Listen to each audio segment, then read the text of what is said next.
As seen in this class, the movie industry has changed greatly throughout history. One of these changes was the introduction of drive-in movie theaters. These were introduced as an attempt to save the industry, as the television quickly became the new and more efficient way of viewing in America. Although these theaters weren't successful at first, this changed after an improvement in both sound and visual quality and made drive-ins a unique form of entertainment. Differing from the conventional theater, drive-ins offered other forms of amusement like playgrounds, merry-go-rounds, concessions, and even simply being able to talk to other people in the audience. It is interesting to find out that many topics discussed in class are also involved in the memories of people who experienced the drive-in prime. Listen in on this interview to hear one man discuss the beginnings of drive-ins in the Lansing area. As a child, I remember there were very few opportunities for visual entertainment. Television was small round tube, 10-inch black and white. That was it. And we were first in the neighborhood to even have one of those. But there wasn't much programming on, particularly for kids. Local theaters downtown and in East Lansing were available. But the most fun of all, when you're a youngster, was to go to the drive-in. It was a whole family outing, and some of the more popular drive-ins in Lansing back in the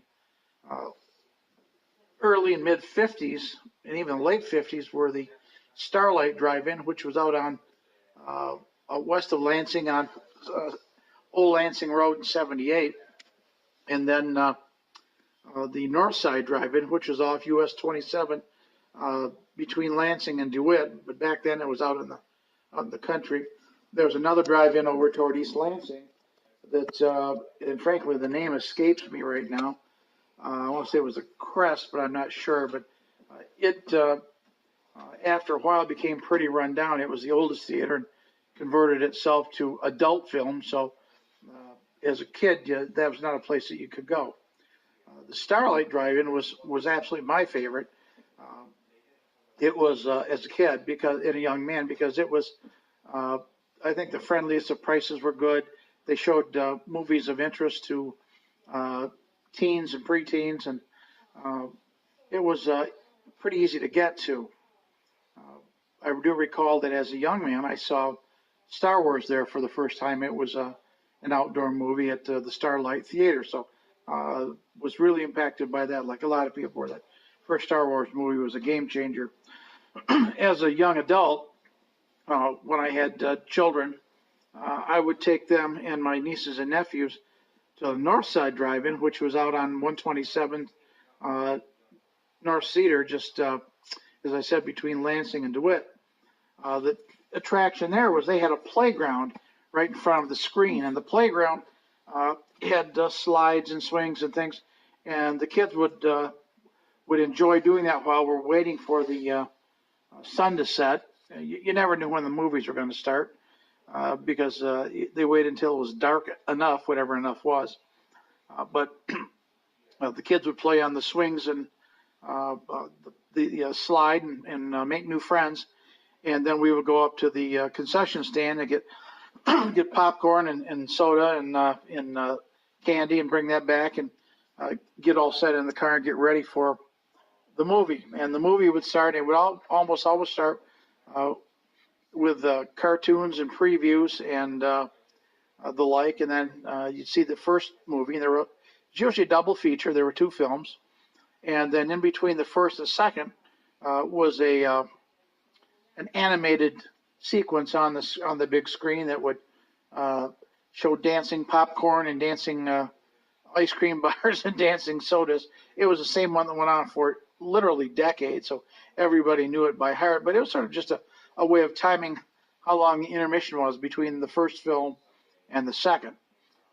About the time the second film would start, half the kids in the car were asleep if you were a parent, and by the time the second movie was over, just about everybody was asleep. But it was a good time for the whole family.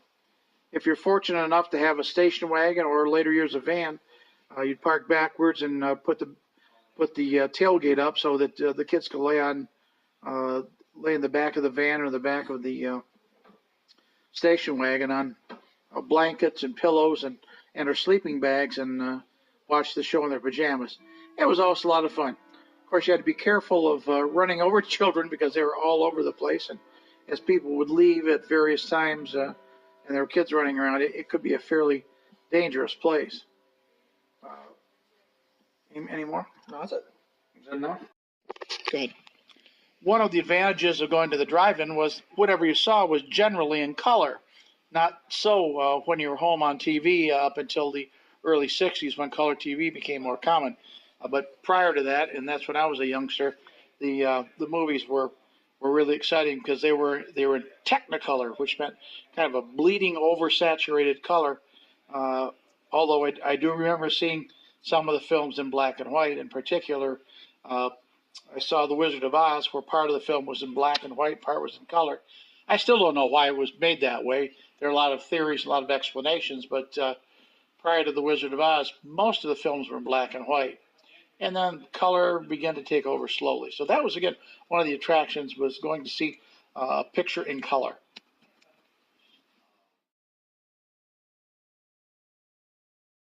The film industry saw a massive decline with the creation of television in America, and therefore had to create new ways for viewers to view films. One way was the drive-in theaters, and its popularity can be seen in our interview in this video.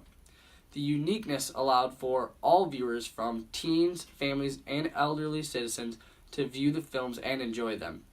Subsidiary attractions with low operating expenses and cheap tickets also allowed for these films to be this style of film to be extremely popular. Also, the massive amounts of viewers for one film allowed for revenues to soar for drive-in theaters. All of these factors allowed drive-ins to be extremely successful, as you can see in our interview. Thank you for watching our video. I hope you enjoyed it.